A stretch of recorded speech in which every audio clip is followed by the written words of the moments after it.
ಸನ್ಮಾನ ಕಾರ್ಯಕ್ರಮ ಪರಿಷತ್ತಿನ ಸದಸ್ಯರಾಗಿರುವ ಸನ್ಮಾನ್ಯ ಶ್ರೀ ಯತೀಂದ್ರ ಸಿದ್ದರಾಮಯ್ಯ ಅವರು ಮುಖ್ಯ ಅತಿಥಿಗಳ ಭಾಷಣವನ್ನು ಆಡಬೇಕಾಗಿ ಮನವಿ.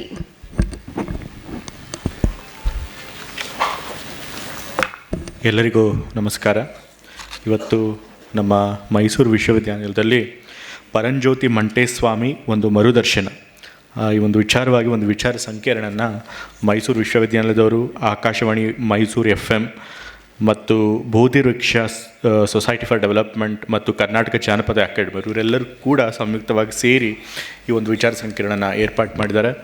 ಈ ಒಂದು ಕಾರ್ಯಕ್ರಮಕ್ಕೆ ಬಂದು ಅಧ್ಯಕ್ಷತೆ ವಹಿಸಿರುವಂತಹ ಪ್ರೊಫೆಸರ್ HS ಶಿವಪ್ರಕಾಶ್ರವರು ಮತ್ತು ಈಗ ತಾನೇ ತಮ್ಮನ್ನೆಲ್ಲ ಕುರಿತು ಮಾತನಾಡಿದಂತಹ ಆಕಾಶವಾಣಿ ನಿಲಯದ ಮುಖ್ಯಸ್ಥರಾದ ಉಮೇಶ್ SS ರವರು, ಮುಖ್ಯ ಅತಿಥಿಗಳಾಗಿ ಬಂದಿರುವಂಥ ಗೊಲ್ಲಹಳ್ಳಿ ಶಿವಪ್ರಕಾಶ್ರವರು, ಡಾಕ್ಟರ್ ಬಂಜಗೆರೆ ಜಯಪ್ರಕಾಶ್ ಅವರು, ಹೈಂದ ಜವರಪ್ಪರವರು, ಚಂದ್ರಮೌಳಿಯವರು ಮತ್ತು ನಾ ಬರೋಕ್ಕಿಂತ ಬಂದಾಗ ಆಗ್ತಾನೆ ಪುಸ್ತಕದ ಕುರಿತು ಮಾತನಾಡ್ತಿದ್ದಂಥ ಡಾಕ್ಟರ್ ಶಂಕನಪುರ ಮಹಾದೇವರವರು ಮತ್ತು ವೇದಿಕೆ ಮೇಲಿರುವಂಥ ಎಲ್ಲ ಗಣ್ಯಮಾನರು ಮತ್ತು ಈ ಕಾರ್ಯಕ್ರಮದ ದಿವ್ಯ ಸಾನ್ನಿಧ್ಯವನ್ನು ವಹಿಸಿರುವಂತಹ ಶ್ರೀಕಂಠ ಸಿದ್ಧಲಿಂಗ ರಾಜೇ ಅರಸರವರು, ಮಳವಳ್ಳಿ ಮಂಟೇಸ್ವಾಮಿ ಮಠದ ಮಠಾಧಿಪತಿಗಳು ಮತ್ತು ಕೋಡೇಕಲ್ಲು ಬಸವದ ಪೀಠಾಧಿಪತಿಗಳಾದಂತಹ ಸ್ವಾಮೀಜಿಗಳಾದಂಥ ಶ್ರೀ ವೃಷಭೇಂದ್ರ ಅಪ್ಪನವರು, ಅವ್ರಿಗೂ ಕೂಡ ಭಕ್ತಿಪೂರ್ವಕ ನಮಸ್ಕಾರ. ಮತ್ತು ಎಲ್ಲದಕ್ಕಿಂತ ಹೆಚ್ಚಾಗಿ ಈ ಒಂದು ವಿಚಾರ ಸಂಕಿರಣದಲ್ಲಿ ಭಾಗವಹಿಸಿ ಬಂದಿರುವಂಥ ನಮ್ಮೆಲ್ಲ ವಿದ್ಯಾರ್ಥಿ ಮಿತ್ರರು ಮತ್ತು ಎಲ್ಲ ನಮ್ಮ ಪ್ರಜ್ಞಾವಂತ ನಾಗರಿಕ ಬಂಧುಗಳು, ಅವರೆಲ್ಲರಿಗೂ ಕೂಡ ನನ್ನ ಹೃತ್ಪೂರ್ವಕವಾದ ನಮಸ್ಕಾರಗಳು.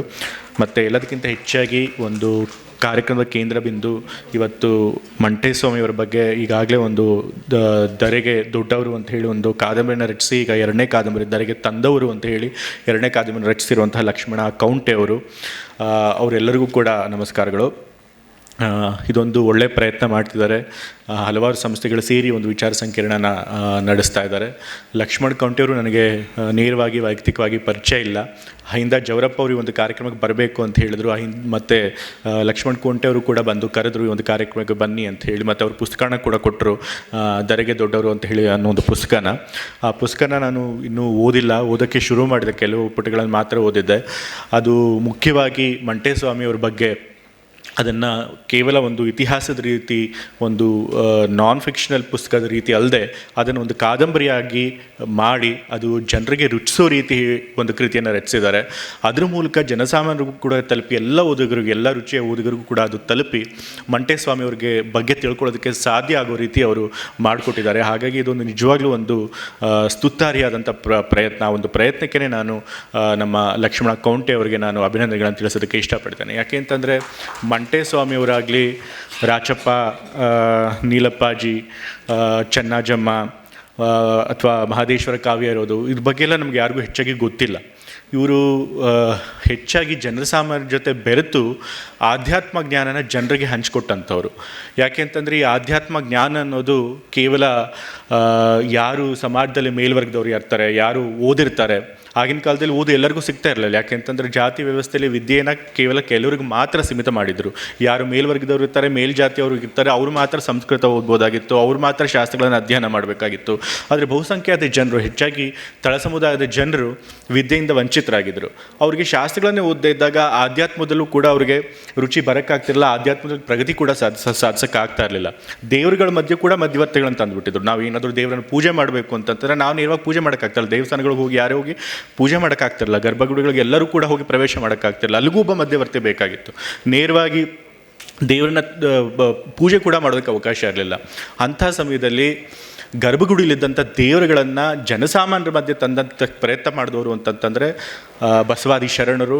ಮತ್ತು ಈ ರೀತಿ ಜನರ ಮಧ್ಯೆ ಓಡಾಡಿ ಎಲ್ಲ ಕಡೆ ಈ ರಾಜ್ಯದ ಉದ್ದಕ್ಕೂ ಸಂಚಾರ ಮಾಡಿ ಆಧ್ಯಾತ್ಮ ಜ್ಞಾನನ ಎಲ್ಲರಿಗೂ ಕೂಡ ಪ್ರಸಾರ ಮಾಡಿದಂಥವ್ರು ಅಂತಂತಂದರೆ ಮಂಟೇಸ್ವಾಮಿ, ಮಹದೇಶ್ವರ ಸ್ವಾಮಿ, ರಾಚಪ್ಪಾಜಿ, ನೀಲಪ್ಪಾಜಿ. ಸೊ ಹೀಗಾಗಿ ಇವರೆಲ್ಲ ಜನಸಾಮಾನ್ಯರಿಗೆ ಹತ್ತಿರದಾಗಿರೋದು. ನಾವು ಕೂಡ ಜನಸಾಮಾನ್ಯರ ಹಿನ್ನೆಲೆಯಿಂದನೇ ಬಂದಿರೋರು. ಹಾಗಾಗಿ ನಮ್ಮಗಳಿಗೆ ಆಧ್ಯಾತ್ಮ ಜ್ಞಾನ ಕೊಟ್ಟಿದ್ದು ಅಂತಂತಂದರೆ ಇಂಥ ಸ್ವಾಮೀಜಿಗಳು. ಆದರೆ ಇಂಥ ಸ್ವಾಮೀಜಿಗಳ ಬಗ್ಗೆ ಅದು ಮಂಟೇಸ್ವಾಮಿ, ಮಹದೇಶ್ವರ ಸ್ವಾಮಿ ಎಲ್ಲ ಮೈಸೂರು ಮತ್ತು ಚಾಮರಾಜನಗರ, ಕೊಳ್ಳೇಗಾಲ ಈ ಭಾಗದಲ್ಲಿ ಹೆಚ್ಚು ಪ್ರಚಲಿತರಿರೋರು. ಆದರೆ ಅವ್ರ ಬಗ್ಗೆನೇ, ನಮ್ಮ ಪ್ರದೇಶದಿಂದ ಬಂದವ್ರ ಬಗ್ಗೆನೇ ನಮಗೆ ಹೆಚ್ಚು ಜ್ಞಾನ ಇಲ್ಲ. ನಾವು ದೇಶದಲ್ಲಿ ಇನ್ನೂ ಯಾರ್ಯಾರ ಬಗ್ಗೆನೋ ಆಧ್ಯಾತ್ಮ ಗುರುಗಳ ಬಗ್ಗೆ ಓದ್ತಾ ಇರ್ತೀವಿ, ವಿವೇಕಾನಂದರ ಬಗ್ಗೆ ಓದ್ತೀವಿ, ಪರಮಹಂಸರ ಬಗ್ಗೆ ಓದ್ತೀವಿ, ಇನ್ನು ದೇಶದ ಯಾವುದ್ಯಾವುದೋ ಮೂಲೆಗಳಿರುವಂಥ ಆಧ್ಯಾತ್ಮ ಗುರುಗಳ ಬಗ್ಗೆ ಓದ್ತೀವಿ. ಆದರೆ ನಮ್ಮ ಪ್ರದೇಶದಲ್ಲೇ ಪ್ರಚಲಿತರಿದ್ದು ನಮಗೆ ಆಧ್ಯಾತ್ಮ ಜ್ಞಾನ ಕೊಟ್ಟು ನಮಗೆ ಒಂದು ಆಧ್ಯಾತ್ಮ ಪರಂಪರೆ ಬೆಳೆಸ್ಕೊಟ್ಟಂಥ ಈ ಸ್ವಾಮೀಜಿಗಳ ಬಗ್ಗೆ ನಾವು ಹೆಚ್ಚು ತಿಳ್ಕೊಳ್ಳೋಂಥ ಪ್ರಯತ್ನ ಮಾಡಿಲ್ಲ. ಹಾಗಾಗಿ ಇದು ಜನಸಾಮಾನ್ಯರಿಗೆ ಹೆಚ್ಚಾಗಿ ತಲುಪಬೇಕು. ಅದನ್ನು ತಲುಪಬೇಕು ಅಂತಂತಂದರೆ ಎಲ್ಲ ಓದಿಗರಿಗೂ ರುಚಿಸುವಂಥ ರೀತಿಯಲ್ಲಿ ಅದನ್ನು ಕೃತಿಗಳನ್ನು ರಚಿಸಿ ಅದನ್ನು ಜನರಿಗೆ ತಲುಪಿಸುವಂಥ ಕೆಲಸ ಮಾಡಬೇಕು. ಲಕ್ಷ್ಮಣ್ ಕೊಂಟೆಯವರು ಅಂತ ಕೆಲಸ ಮಾಡಿದ್ದಾರೆ. ಮಂಟೇಸ್ವಾಮಿಯವ್ರ ಕಥೆಯನ್ನು ಕಾದಂಬರಿ ರೂಪದಲ್ಲಿ ಬರೆದು ಅದು ಸಾಮಾನ್ಯ ಓದುಗರು ಕೂಡ ಅದನ್ನು ಎಂಜಾಯ್ ಮಾಡಿ ಅದನ್ನು ತಿಳ್ಕೊಳ್ಳೋ ರೀತಿ ಮಾಡಿದ್ದಾರೆ. ಸೊ ಹಾಗಾಗಿ ನಿಜವಾಗ್ಲೂ ಒಂದು ಒಳ್ಳೆ ಕೆಲಸ ಮಾಡಿದ್ದಾರೆ. ಮತ್ತು ಅದ್ರ ಬಗ್ಗೆ ಹೆಚ್ಚು ಜನಕ್ಕೆ ತಿಳಿಸ್ಬೇಕು ಅಂಥೇಳಿ ಈ ಒಂದು ವಿಚಾರ ಸಂಕಿರಣ ಕೂಡ ಏರ್ಪಾಡು ಮಾಡಿದ್ದಾರೆ. ಈ ಸಂಕಿರಣನ ಏರ್ಪಾಡು ಮಾಡಿರುವಂಥ ಎಲ್ಲ ನಮ್ಮ ಬೃಹದಿ ವೀಕ್ಷ ಸೊಸೈಟಿಯವರು ಮತ್ತು ಆಕಾಶವಾಣಿಯವರು ಮತ್ತು ಜಾನಪದ ಅಕಾಡೆಮಿಯವರು ಅವರು ಕೂಡ ಒಂದು ಒಳ್ಳೆಯ ಪ್ರಯತ್ನ ಮಾಡಿದ್ದಾರೆ. ಹಾಗಾಗಿ ಅವ್ರಿಗೂ ಕೂಡ ಅಭಿನಂದನೆಗಳನ್ನು ತಿಳಿಸೋದಕ್ಕೆ ಇಷ್ಟಪಡ್ತೇನೆ. ಇಂಥ ಒಂದು ಒಳ್ಳೆಯ ಸಂಕಿರಣ ಬಗ್ಗೆನ ಕೇಳೋದಕ್ಕೆ ಆಲಿಸೋದಕ್ಕೆ ಹೆಚ್ಚು ಜನ ಪ್ರೇಕ್ಷಕರು ಇರಬೇಕಾಗಿತ್ತು. ಅದು ಇದು ವಿಶ್ವವಿದ್ಯಾಲಯದಲ್ಲಿ ನಡೀತಿದೆ. ಅಟ್ಲೀಸ್ಟ್ ವಿಶ್ವವಿದ್ಯಾಲಯದ ವಿದ್ಯಾರ್ಥಿಗಳು ಹೆಚ್ಚಾಗಿ ಬರಬೇಕಾಗಿತ್ತು. ಆದರೆ ಕೆಲವೇ ಜನ ಮಾತ್ರ ಬಂದಿದ್ದಾರೆ.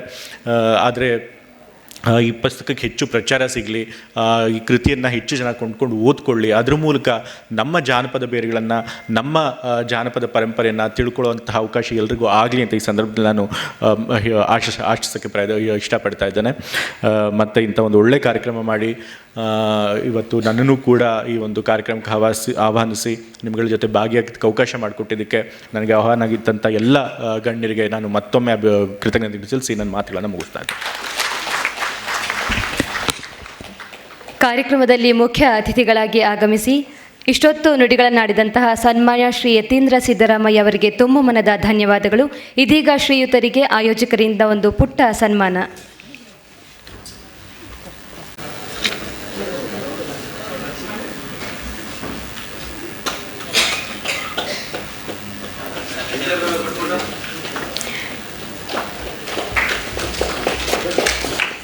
ಕರ್ನಾಟಕ ವಿಧಾನ ಪರಿಷತ್ ಸದಸ್ಯರಾದ ಸನ್ಮಾನ್ಯ ಶ್ರೀ ಯತೀಂದ್ರ ಸಿದ್ದರಾಮಯ್ಯ ಅವರಿಗೆ ಇದೀಗ ಗೌರವ ಸಮರ್ಪಣೆ. ಜೋರಾದ ಚಪ್ಪಾಳೆಯ ಮೂಲಕ ಅವರನ್ನು ಅಭಿನಂದಿಸೋಣ.